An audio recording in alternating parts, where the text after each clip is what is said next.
Sophie and Prince Edward, the Countess and Earl of Wessex, have touched down in St Lucia, the first stop of their Caribbean tour, after one leg of the trip was called off at the last minute. The couple's visit to three Caribbean countries, St Lucia, St Vincent and the Grenadines, and Antigua and Barbuda, is part of the royal family's schedule to mark the Queen's Platinum Jubilee. Images show Sophie and Prince Edward at Honiara International Airport, where they stood in respect of the national anthem of the Eastern Caribbean island nation. The trip follows a controversial Caribbean tour by the Duke and Duchess of Cambridge last month. Kate and William's 8-day trip to Belize, Jamaica, and the Bahamas had a tricky start, as 2 days before they were due to stop at a cacao farm in the village of Indian Creek, it was announced the visit had been cancelled following protests from villagers. According to travel website Belize Unknown, the Act Ilha cacao farm is owned and operated by the Macan family, who are descendants of the ancient Mayas who once cultivated cacao in the region. A helicopter carrying the Cambridges was meant to land on a football field in the area. But village residents, who say they were not consulted about the use of their field, are in dispute with Flora and Fauna International, FFI, a conservation charity that includes Prince William as a patron.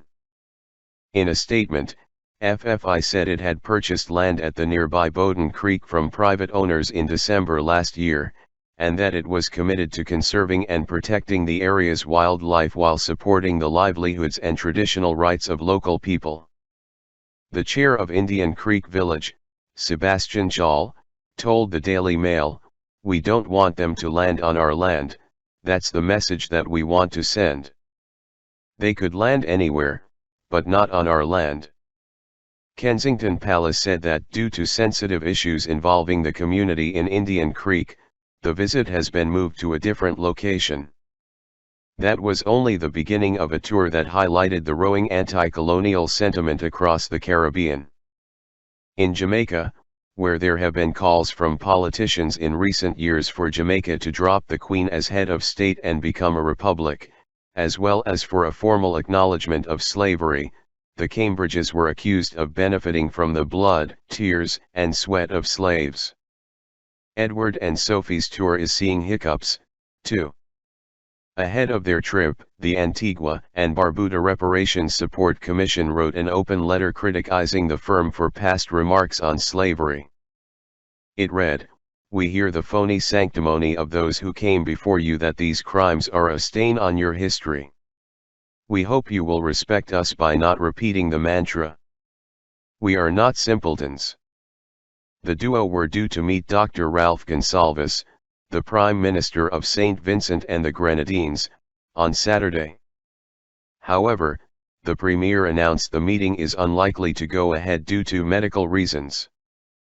Dr. Gonsalves said he awoke last week with excruciating pain on his right side, and had been advised to attend a full medical checkup in Venezuela.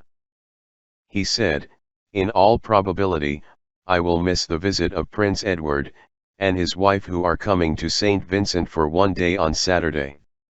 It followed the cancellation, with just 1 day's notice, of their trip to Grenada, a decision made after talks with the island's government and Governor-General, Buckingham Palace said, adding discussions aimed to ensure the goals of the tour, which are to celebrate the islands and mark the Queen's 70-year reign, are met.